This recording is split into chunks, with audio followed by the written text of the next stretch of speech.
Welcome to Hearing God in Scripture, where we sit down and just learn to go through the Bible and hear from God. And I sit down here with Joel, and we just talk. It's a great time. Please remember to like and subscribe so you don't miss an episode. And let's get into it. All right. And today's title is, "O Lord, why have you done evil?" That's found in Exodus chapter 5, verse 22. All right. Let me open my Bible. Right. And that's what we're going to look at. So we'll read that verse and then put some context to it. Again, how do we read this? And why do I stop here? Because the next verses in beginning of chapter, that's the last verse in chapter 5, by the way. Well, there's 23, but I'll connect them. And but chapter 6 starts God's answer to this. But it's important to address what happens before God answers, because we, as we'll see, get into that situation all the time, and we need to wrestle with it. That's what's important, so that we hear it and say, yeah, I say that. I do that. That's what we're looking for. All right. Okay. Let me read these verses. Exodus chapter 5, 22 and 23 says, "Then Moses turned to the Lord." Isn't that an interesting line? "And said, O Lord, why have you done evil to this people? Why did you ever send me? For since I came to Pharaoh to speak in your name, he has done evil to this people, and you have not delivered your people at all." Is yours different? No, it's just interesting. It's the last verse, but it also splits it up kind of weird. It's Right. split up in my Bible in verse 2. Right. And I can understand that but I'm still leaving out God's answer to Moses because I want to address this issue. I think that's what's important. And let's put it in context. And remember, when you start looking at a passage, one of the first things you want to do is say, now remember the situation. What's the context? Because you could put this one in several different contexts. And here, this is, remember, Abraham is called from the Ur of the Chaldees, goes to Israel, the promised land, Canaan, and then God blesses him eventually. He has a son, and God promises to give him the land, and he has a son. All that stuff happens, long story. Isaac comes along, his son, and Jacob comes along. And the promise to Abraham, Isaac, and Jacob is that I'm going to give you this land. In fact, I'm going to restore this land to you. Even back in Genesis chapter 15, the promise of God, he says, his promise says, I'm going to give you this land, but first you're going to be enslaved in Egypt for 400 years, and then you'll come back. And that's where we're at, right at this moment. As we know, if we've read back in the scripture, we have the promise. And now the children of Israel went down with Joseph, they went down to Egypt, and they're enslaved in Egypt, because they became numerous and became a threat to the Egyptians. Oh, okay. So, I haven't thought about that, if I ever have, why they became enslaved. Right. Well, yeah, it says in the beginning of Exodus that some Pharaoh came along, some king of Egypt, that's what Pharaoh means, and he didn't know Joseph, didn't know what Joseph did for the nation. But the Israelites got very numerous. They started to become a large group of people, and the Egyptians got afraid of them. That's an important issue, because it's usually why these slaveries and abuses and demeaning of people happens. You get afraid. Yeah. It's like fear is a big thing that drives people, for sure. And we'll see what happens here, because so these people are afraid, and then God, Moses does his thing and goes out into the wilderness for another 40 years. So he's 80 years old when God calls him and recruits him at the burning bush, and he comes back. I think we talked a couple of episodes about that. Yeah. And he comes back as God has recruited him to deliver God's people. And so in the beginning of this chapter 5, that's where we're at. Moses and Aaron go to Pharaoh and say, "Thus says the Lord of God, let my people go." And we have all that. In fact, he says, "Let my people go so they can go into the wilderness and give a feast to the Lord and worship him." 3 days. That's what, or a 3-day journey or something like that. I think it's 3 days out into the wilderness. And Pharaoh doesn't want to do it. He's like, "You're lazy. You guys are lazy. You're just coming in here and you're taking away from their work." And think about what's happened, because we're going to deal with this issue. Let's go through to get to the place where we're talking about what Moses says first. So we'll go back and reflect on some of those things. Okay. First, Moses. So Pharaoh hears this, calls them lazy, and then he puts this heavy workload on them. And he says, "You have to go get your own straw anymore, and you can't reduce the number of bricks you're producing." That's what's going to happen. So he does that, and then the foremen get called in because they're not producing as many bricks. And he's like, "You guys did this to us." The foremen say to Pharaoh, "You did this to us." And he says, "No, you're responsible. You're just lazy." And he has them beaten, and then they come out. And I'm going to show you another thing, and then we'll deal with it again. It says, the foreman of the people, verse 19, the foreman of the people of Israel saw that they were in trouble when they said, "You shall by no means reduce your number of bricks, your daily task each day." And verse 20 says, they met Moses and Aaron, who were waiting for them as they came out from Pharaoh. Oh, yeah. And they said to them, the foreman said to Moses and Aaron, "The Lord look on you and judge, because you have made us stink in the sight of Pharaoh and his servants, and have put a sword in their hand to kill us." Now we get to the part where the next verse is the one we read. Then Moses turned to the Lord and said, "God, why have you done evil to this people?" And remember, again, if we're going to read this and deal with it appropriately, this is before any of the plagues come along, before Moses has demonstrated to Pharaoh, he did it with the people, but to Pharaoh that God is with him, and with the snake from his staff, and with the blood, Nile turned to blood, anything along those lines. And but Moses turns to God and says this: "Why have you done evil to this people?" And he turns the blame on to God. Where else would it be? Where else would it go?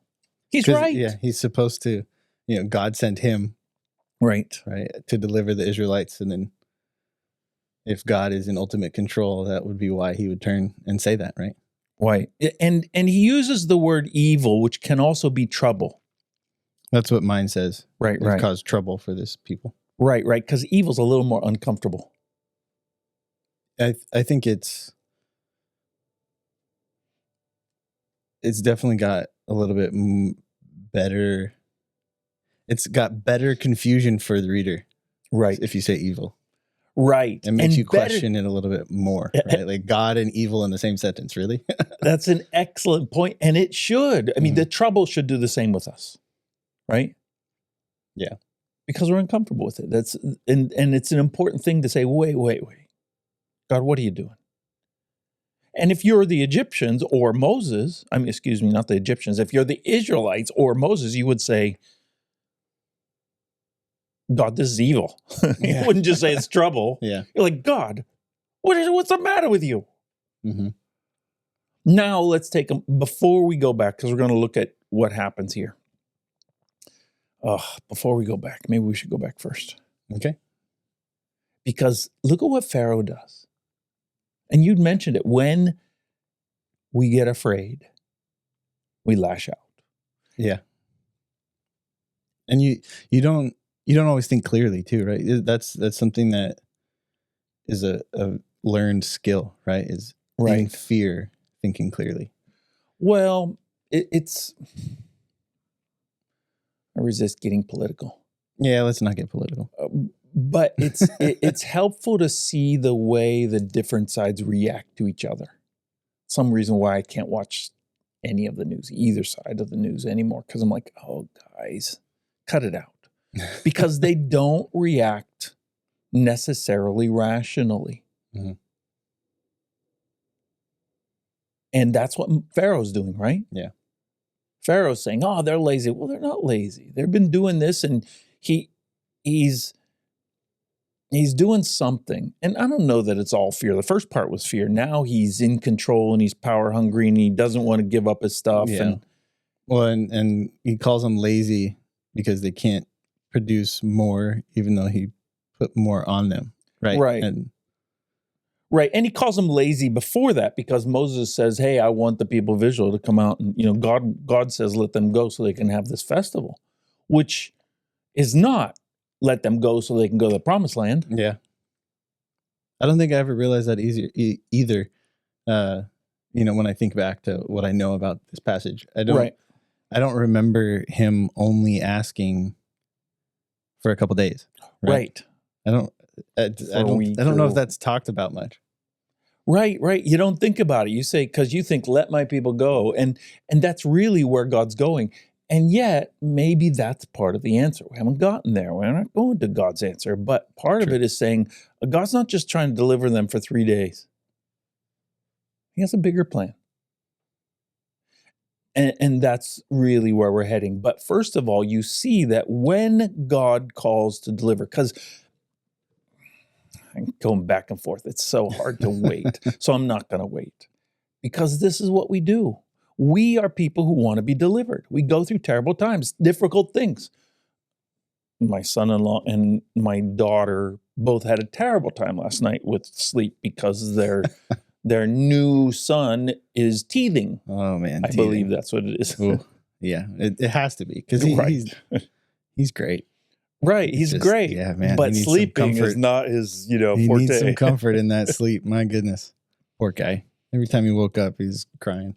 Right, and you call out. In some ways, I mean, that's a little thing, of course. I mean, compared to other things, and yet it's right in your face. So you call out, God, deliver me.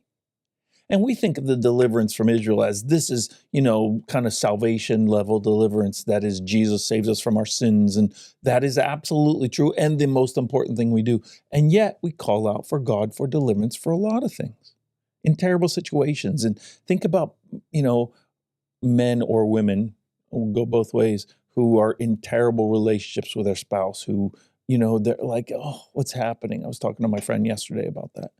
And the deliverance needed there. Kids in terrible situations, people in war zones, financial just messes or anything. There's so much deliverance that people call out. And it happens all the time, every day in every city in America. Yeah. In the world, for that matter. Well, and everybody's going through something unique to themselves. Right? Yes. Now, a lot of it is the same problems everybody goes through, but it's unique to each individual and how they're feeling about it, how they react to it, right? Right. And its severity depending on where you're at in life.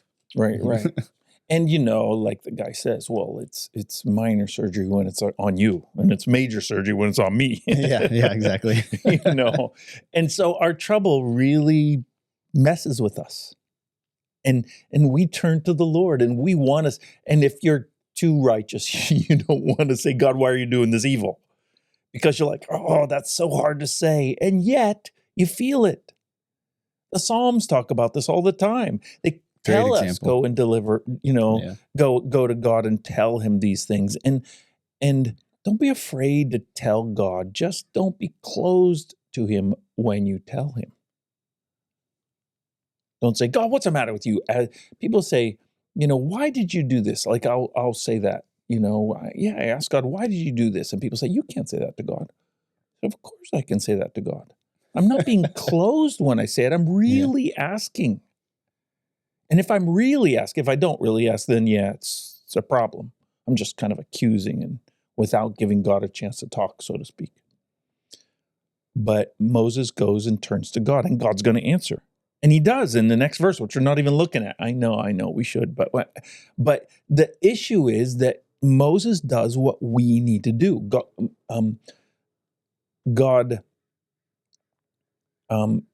God is, and he's right. God brought this about. We think, no, Pharaoh did, and the foreman did, and God did it.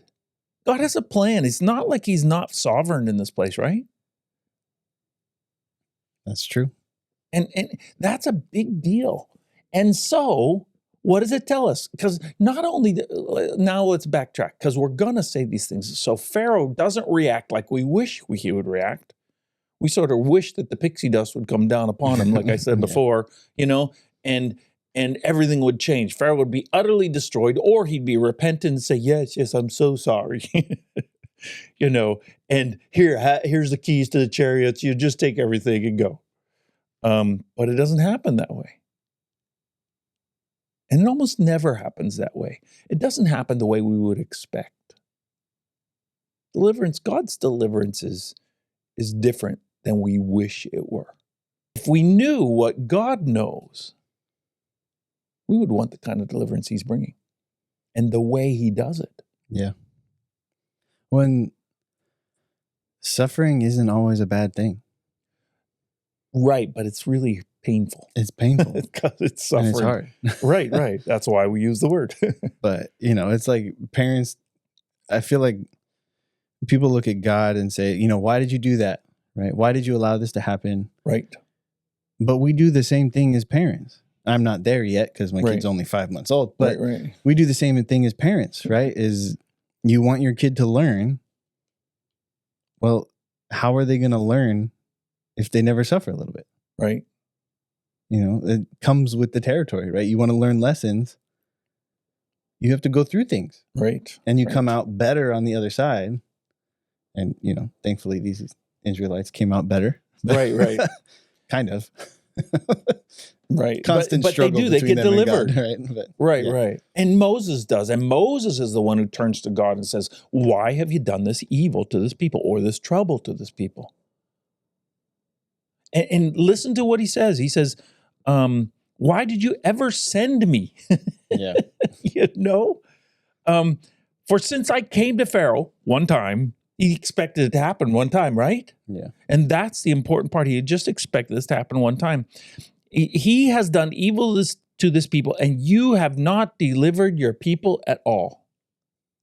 That's what happens with our own calls. We expect God to deliver different than we do. And when we call to him, even when he sends us to say, yeah, I'm going to deliver you, gives us the promise, and we go in and you're like, what is happening here? And maybe sometimes we give up too soon, and we don't even ask the question. Maybe we're too righteous, so we don't think we can't ask that question. And yet Moses asks it. David asks it repeatedly in the Psalms. It happens all the time. Well, and it's also funny because we know that God knows what we're thinking. So right. Why not actually have the conversation with him? And have it for real. And not just be thinking about it in the background and stir up your anger, or it's like God already knows. Right. He knows the plan. He knows what you're thinking. So talk to him. Right. He knows how you feel. He wants to hear from you. He wants to talk to you. Right. And we're getting this in. Look at what happens. God sends Moses to deliver the people. Then Pharaoh gets upset. What were we going to expect him to just say? Oh yeah. And the people don't like it because they're getting abused. The foremen are getting beaten. Well, I'm sure they're not going to come out singing Moses' praises after this, And then Moses complains, but we get sent to do this. We get called, or we call on God to do his deliverance. And in either case, we often kind of get disappointed because it isn't happening the way we expected it. And yet, God is sovereign. And yet, God is working. And God knows best. He's God. Right. I think it's still, that's why I think Moses' question is very important. I haven't even got to the answer of God because I want to sit with Moses' question because we skip it. That we get to come and present our feelings to God and say, God, what are you doing? Yeah. Why are you doing this?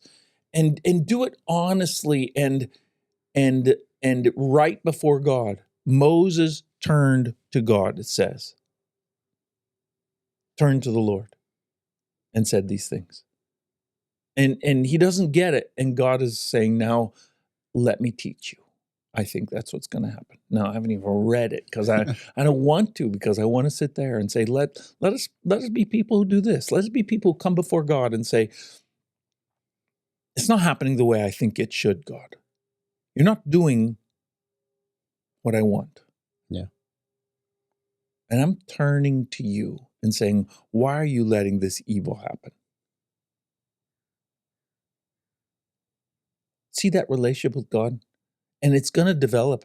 It's going to cause Moses to become this person who's much, much closer with God. Think about this story. He's only been recruited. He hasn't, I think we should put it in the terms of known God very long, since the burning bush. Yeah. And then he comes back and now he's standing before Pharaoh because God told him to. And this happens and he goes back and turns to God. So he has this relationship. He knows he can come before God. And now he's learning all about God and how God works. This is such an important step in his journey. It's not the step he expected, but more than just the Israelites need it, more than just Pharaoh needs it, Moses needs it. And God is using that situation to make Moses a better man. A better leader. Yeah. Closer to God, all of that. And if we ask in the same way, in those real ways, we'll get the same results. It's a powerful passage. Just then when it's going and it's not going well, turn to the Lord. That's the issue. If you're calling out, you're going through something terrible, some mess in your life, and you don't get it, and you've called on God, or you need to call on God. Start there, Yeah. For deliverance, and then, or even if you're used by God to bring deliverance to other people, because that's scary too, right? And it doesn't happen the way you wish it would. Call on God. Turn to the Lord in the midst of it. You're like, God, what are you doing? Why are you letting this evil happen or this trouble happen to these people? You're not delivering them at all. That's when Moses becomes much closer to God. And that's when we can too. And when the real deliverance and the unique things that happen in that journey where Pharaoh's heart gets hardened. It has to get hardened so the people of Israelites see the power of God. See the plagues, see all of them. That's important for the people of Israel so that they know God in ways that they don't. They said, wow, look at what God did. Look at what God did. So turn to God. Turn to God. And tell him the truth. Well, I think that's a great place to end. Yeah, I do too. Hope you enjoyed it, and we'll see you on the next one. Thanks.